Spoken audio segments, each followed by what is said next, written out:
दरअसल ये हर तबके की टेस्टिंग कर चुके हैं और इन्होंने एक चीज़ देखी है कि जो मेन स्ट्रीम मीडिया के जो पत्रकार हैं उनको तो ये सैलरी ही बहुत कम देते हैं और बाकी खर्चे भी नहीं देते हैं पूरी तरह से, और उनके जो मालिक हैं वो पहले से ही इस पूरे खेल में शामिल हैं। तो जो एडिटर्स वगैरह हैं वो एक बिचौलिए का काम करते हैं और इन्होंने अपने पत्रकारों को मतलब मानदेय ना दे करके, सैलरीज पूरी ना दे करके उनको बेईमान बनाने का काम किया। अब वो लोग काम कैसे चलाते हैं कि खबर दिखानी है तो पैसे, खबर ना दिखानी है तो पैसे। तो वो इस तरह का अरेंजमेंट भी कर लेते हैं कि आपकी ये खबर नहीं दिखाएंगे, आपकी ये खबर नहीं छापेंगे। तो ये मेन स्ट्रीम मीडिया का खेल चल रहा था। अब क्योंकि इसमें मालिक को पैसा पूरा मिल रहा था, सरकार से पूरी एडवर्टाइजमेंट्स मिल रही थी, सरकार जो है जनता का पैसा बेहिसाब खर्च कर ही रही थी, तो सरकार का प्रचार अखबार मीडिया सब कर रहे थे। सोशल मीडिया के पत्रकार हैं जो कुछ बातों को दिखा रहे थे, मतलब वो कहीं पर किसी के साथ अन्याय हो रहा है तो उसकी कवरेज भी दे रहे थे, कहीं सीएम विंडो पे कोई बात कही है उसकी भी दे रहे थे, सरकार की आलोचना भी कर रहे थे। जो ये आंदोलन चले, किसान आंदोलन समेत बाकी के आंदोलन, इनकी कवरेज भी लगातार हो रही थी। और अभी जो ये प्रोपेगेंडा चल रहा है ईयूई का और ज़बरदस्ती सर्टिफिकेट वाला, ये इसको भी दिखा रहे थे।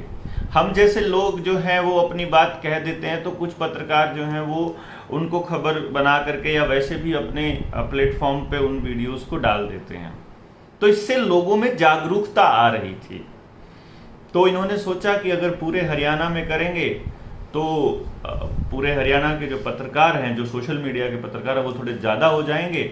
और उन्होंने दिखाना शुरू कर दिया तो हर जिले के अंदर ये स्टार्ट हो जाएगा प्रोटेस्ट। इसलिए उन्होंने पत्रकारों की एकता की टेस्टिंग करने के लिए, उनकी नपुंसकता का लेवल चेक करने के लिए, उनकी मर्दानगी चेक करने के लिए ये लगातार करते रहते हैं। जैसे इन्होंने मुंह की गुलामी, जो मुंह के ऊपर पटका पहनना था, उसका भी 4 जिलों में शुरू किया, झज्जर, फरीदाबाद, गुड़गांव और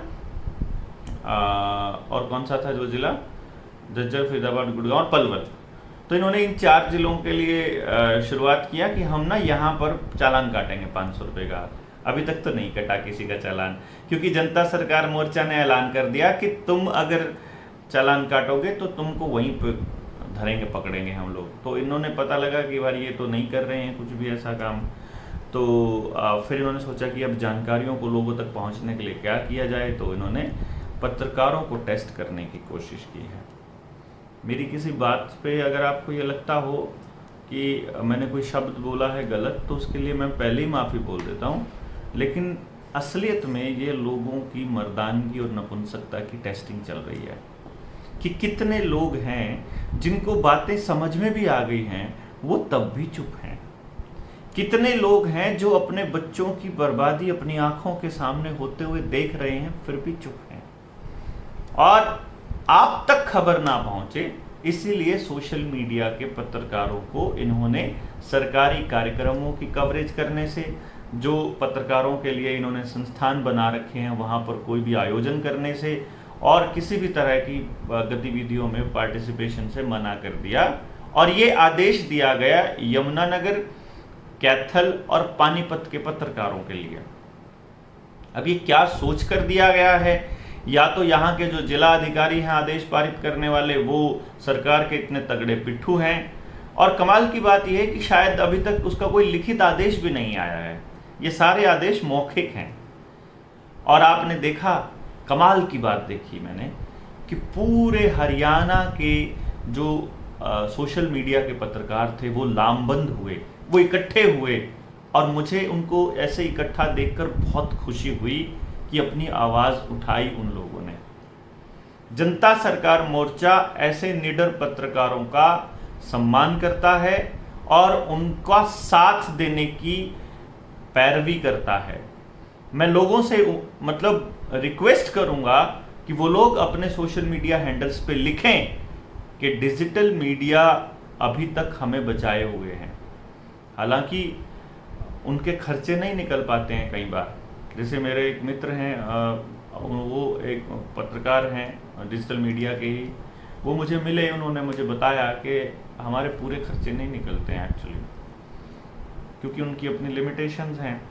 और मतलब अभी कई बार ऐसा होता है, जैसे चुनाव के टाइम पे ऐसा होता है कि जो डिजिटल मीडिया वाले, जो सोशल मीडिया वाले पत्रकार हैं, वो कवरेज जो है वो फंडिंग लेके शुरू कर देते हैं।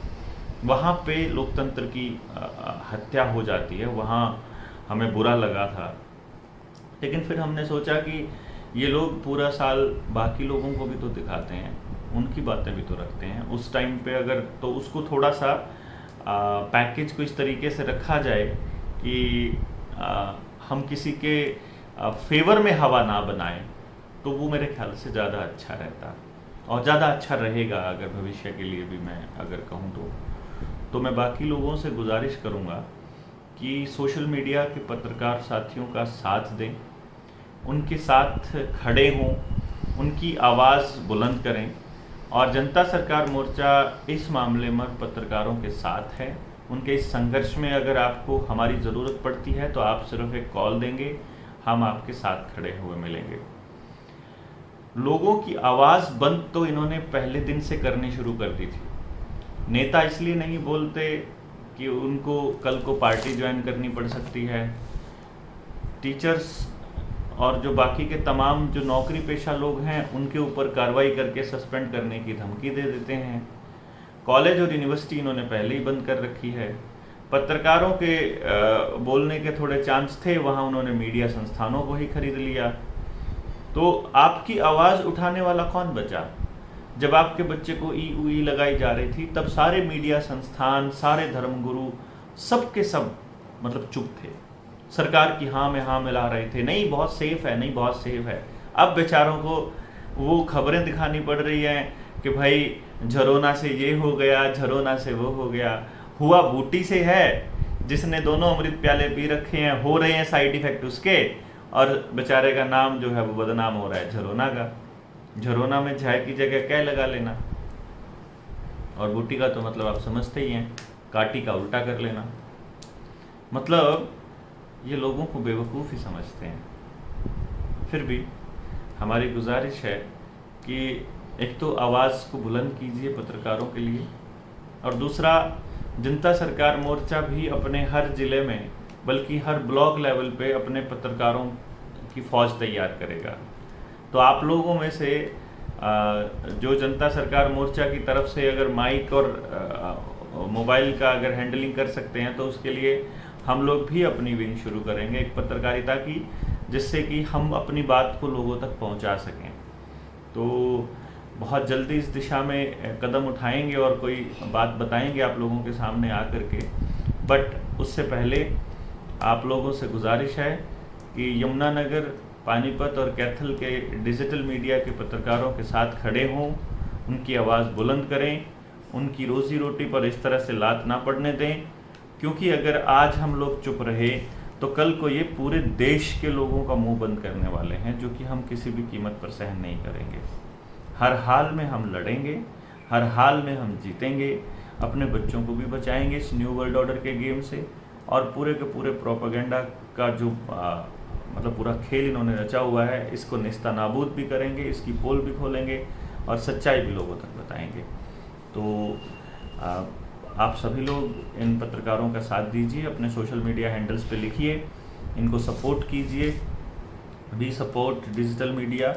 और अगर कोई मीडिया का साथी, अगर कोई ऐसा है जो कि अनएथिकल पत्रकारिता कर रहा है, जो कि जो पत्रकारिता के नियमों के खिलाफ है, तो आप उनकी शिकायत भी कीजिए। बल्कि इतना किया जा सकता है कि जो जिला अधिकारी हैं वो इन लोगों को ट्रेंड कर दे। अगर वो पत्रकारिता अपनाना चाहते हैं तो इनकी ट्रेनिंग हो जाए बाकायदा कि आपने क्या करना है, क्या नहीं करना है। हाँ, सरकार की कमियों को नहीं दिखाना है, ये ट्रेनिंग नहीं करनी है भैया।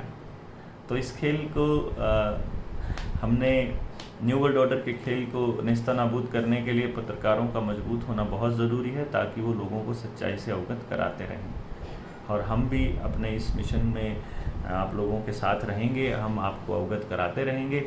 तब तक के लिए शब्बा खैर। नमस्ते।